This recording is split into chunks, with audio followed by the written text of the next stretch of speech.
welcome back to Off the Cuff. Today we're diving into the story of Guy Fawkes and the explosive history behind Bonfire Night.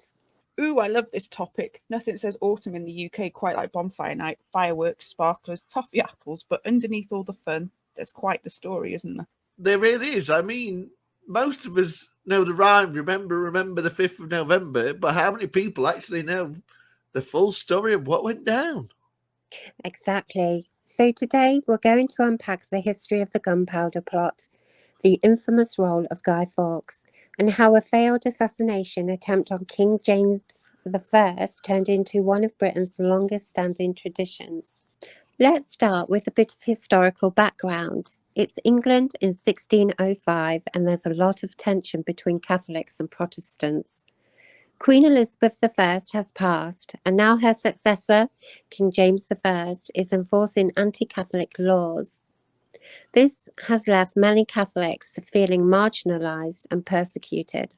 Exactly, and some of these Catholics, like Robert Catesby, were tired of just waiting around for things to change. They wanted action. Catesby, in particular, was the mastermind behind the gunpowder plot. Bum, bum, bum. So Guy Fawkes wasn't the actual leader. I always thought he was the main guy.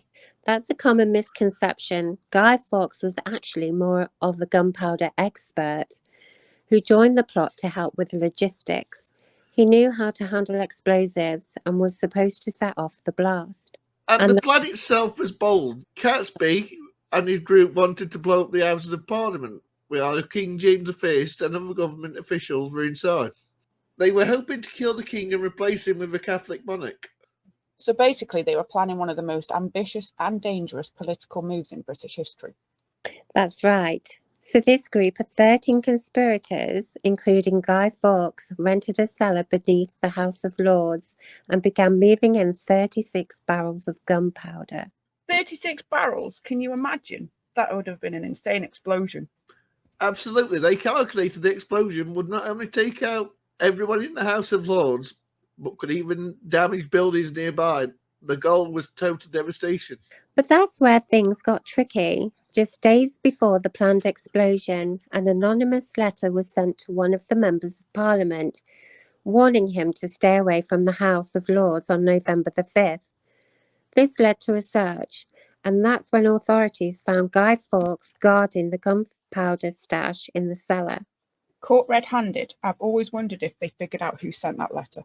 It's still a mystery. Some believe it was an inside job. Maybe someone sympathetic who couldn't bear the thought of so many lives lost. Either way, that letter led to the unravelling of the entire plot. So Guy Fawkes was arrested and, of course, became the face of the plot. Under torture, he eventually gave up the names of his fellow conspirators, and they were all arrested. And didn't they make a big public display of their punishment? I remember reading that they were executed in a particularly brutal way.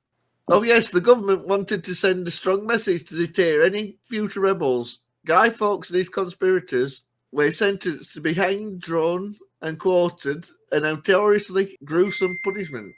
Exactly. The authorities wanted everyone to remember the consequences of trying to overthrow the government. And that's partly why, to this day, we still have Guy Fawkes Night or Bonfire Night, to remind people of what happens when you attempt such a violent rebellion.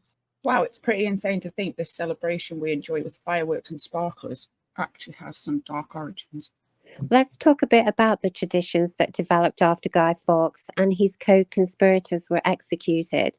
People started lighting bonfires on November the 5th to celebrate the survival of the king.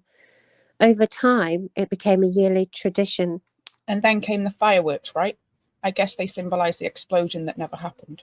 Exactly. Fireworks represent the gunpowder, and burning effigies of Guy Fawkes on bonfires became a tradition too. Kids would even make guys out of old clothes and ask for a penny for the guy to buy fireworks.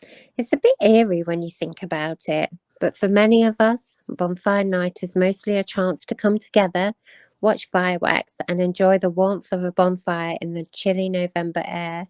It's true, and to be fair, the meaning has changed a lot over the years. It's less about celebrating a failed assassination now and more about tradition and community.